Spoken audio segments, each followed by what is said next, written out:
एक तरफ प्रदेश के सीएम भूमाफियाओं पर कार्रवाई की बात कर रहे हैं, तो वहीं दूसरी ओर इंदौर के जनशक्ति नगर स्थित नजूल के 4.5 एकड़ से अधिक जमीन पर बारूद घर के मामले को उजागर करने के बाद कांग्रेस के मीडिया पैनलिस्ट प्रमोद कुमार द्विवेदी ने एक और बड़ा खुलासा किया, जहां मंगलवार को द्विवेदी ने मीडिया को बताया कि शिवपुर तहसील के अंतर्गत शक्ति नगर में संस्था की नजूल की जो भूमि 4 करोड़ 5 लाख लिख दी गई है, उससे बारूद घर को छुपाने के साथ साथ अधिकारियों ने एक करीब 2000 वर्ग फीट का बना एक मकान तथा हनुमान मंदिर को भी छुपाया गया है।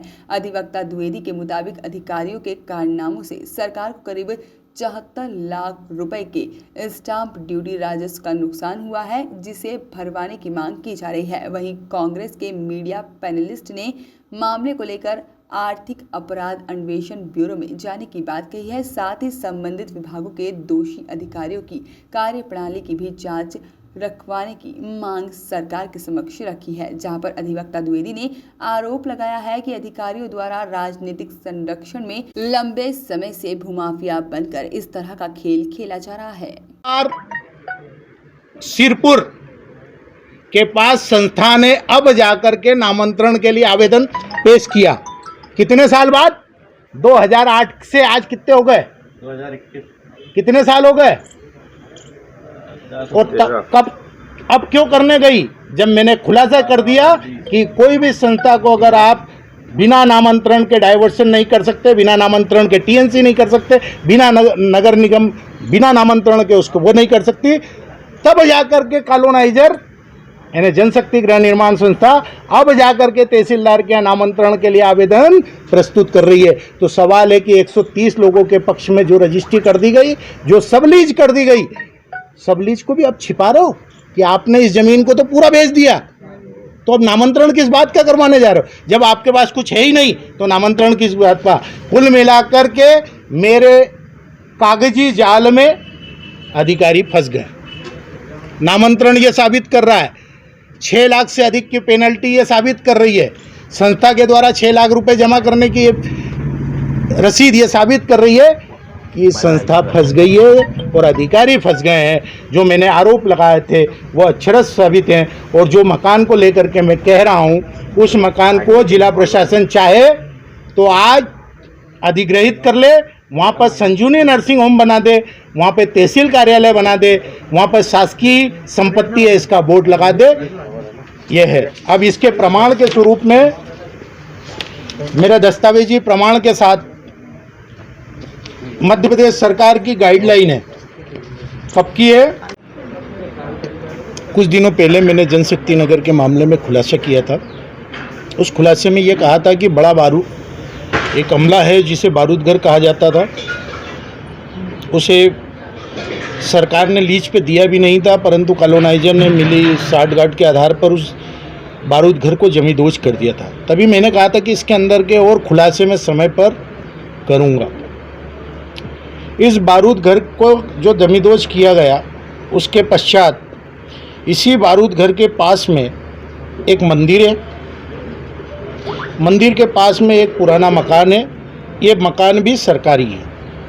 इस मकान में एक व्यक्ति वर्षों से रह रहा है, जो इसने इस मकान को बचा रखा है। ये मकान संस्था कहती है हमारे यहाँ। जब मकान संस्था का है तो लीज डीड में उसका उल्लेख क्यों नहीं है? और अगर उल्लेख नहीं है और संस्था की कुल भूमि 451 आरे में है, तो रजिस्ट्रेशन एक्ट और स्टाम्प एक्ट स्पष्ट कहता है कि कोई भी संपत्ति खाली भूमि होगी तो आप उसे लीज पर दे सकते हैं, और अगर उसमें अमला है तो उस पर विक्रय पत्र की स्टाम्प ड्यूटी लगेगी। विक्रय पत्र की स्टाम्प ड्यूटी, उसमें भी सरकार की गाइडलाइन कहती है, जो पास की कॉलोनी है या जो इधर की कॉलोनी जिसमें सबसे अधिक भाव होगा वो दर लगाई जाएगी। और 100 मीटर की परिधि में अगर बिजली और पानी का खंभा भी होगा तो विकसित भूखंड के भाव लगेंगे। इस तरीके से कानीकुब्ज नगर इस साइड पर है, श्री कृष्ण नगर पीछे की साइड पर है, और वीआईपी रोड और सामने अंबिकापुरी है। उसके भाव के हिसाब से इस पूरी कॉलोनी की 4.5 एकड़ ज़मीन पर 73 लाख रुपए से अधिक की स्टाम्प ड्यूटी की चोरी हुई है। 73,89,820 रुपए की स्टाम्प ड्यूटी। और इसमें सबसे बड़ा खुलासा तो यह है कि मेरी शिकायत पर कलेक्टर ऑफ स्टाम्प यानी कि जिला पंजीयक ऋतुम्बरा द्विवेदी ने प्रकरण दर्ज करते हुए 6 लाख से अधिक वसूली बारूद घर पर की। यानी कि सिद्ध हो गया कि जो लीज डीड थी वो खाली ज़मीन की नहीं थी, बारूद घर की थी। ये पेनल्टी रजिस्ट्रार कार्यालय ने लगा दी।